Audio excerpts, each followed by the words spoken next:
Shalom buat kita semua. Di sini saya akan menjelaskan peranan pendidikan anak dalam keluarga terhadap peningkatan afeksi dan moral anak. Dan sebelum saya memaparkan itu, perkenalkan terlebih dahulu, nama saya Sanianti Harefa, NIM 1901030008, Grup A semester 3, Prodi PKAUD Fakultas Ilmu Pendidikan Kristen, MK Pendidikan Anak dalam Keluarga, dosen pengampu Bapak Urnanus Jamili MPDK. Baik, di sini saya akan menjelaskan peranan pendidikan anak dalam keluarga terhadap peningkatan afeksi dan moral anak. Terlebih dahulu kita harus mengetahui apa yang dimaksud dengan pendidik keluarga dalam pendidikan. Yang dimaksud dengan pendidikan keluarga adalah pendidikan yang harus dilaksanakan dalam keluarga oleh orang tua kepada dirinya sendiri ataupun anggota keluarga lainnya dan kepada anak-anaknya. Pendidikan keluarga di sini dapat diartikan sebagai tindakan dan upaya yang dilakukan oleh orang tua sebagai pendidik utama dalam bentuk bantuan, bimbingan, dan penyuluhan dan pengajaran kepada dirinya sendiri, anggota keluarga lain, dan kepada anak-anaknya sesuai dengan potensi mereka masing-masing, dengan jalan memberikan pengaruh baik melalui pergaulan antara mereka, sehingga anggota keluarga dan anak yang bersangkutan kelak dapat hidup mandiri, yang dapat bertanggung jawab dan dapat dipertanggungjawabkan dalam lingkungan masyarakatnya sesuai dengan nilai-nilai budaya dan moral yang berlaku dengan agama yang dianutnya. Kita juga harus mengetahui apa yang dimaksud dengan afeksi dan moral pada anak.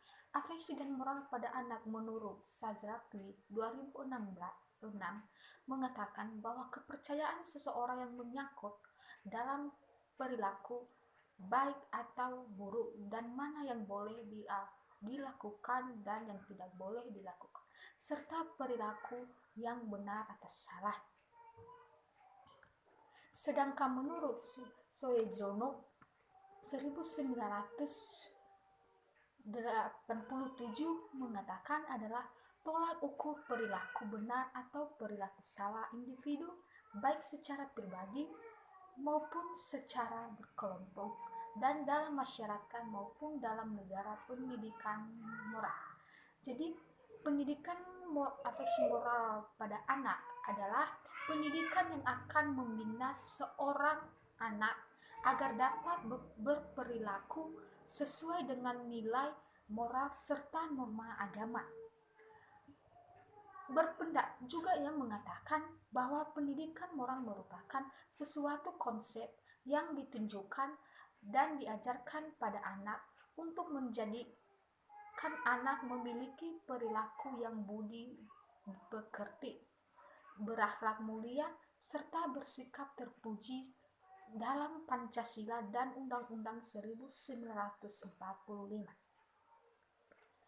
Dalam menambahkan nilai moral dan norma agama pada anak usia dini, perlu adanya pembiasaan dan keteladanan dari orang tua. Pembiasaan ini adalah suatu hal yang diulang atau pada hakikatnya pembiasaan ini merupakan pengalaman seseorang, dan jika pengalaman itu terus diulang maka terjadilah pembiasaan pada diri kita sendiri, juga kepada orang lain dan kepada anak usia dini. Sedangkan keteladanan merupakan perilaku yang patut ditiru dan tidak diragukan lagi. Oleh karena itu, hal ini akan efektif dilakukan dalam menanamkan nilai moral dan norma agama pada anak usia dini. Di dalam diri anak akan mengikuti segala bentuk perilaku serta sopan santun yang didasarkannya.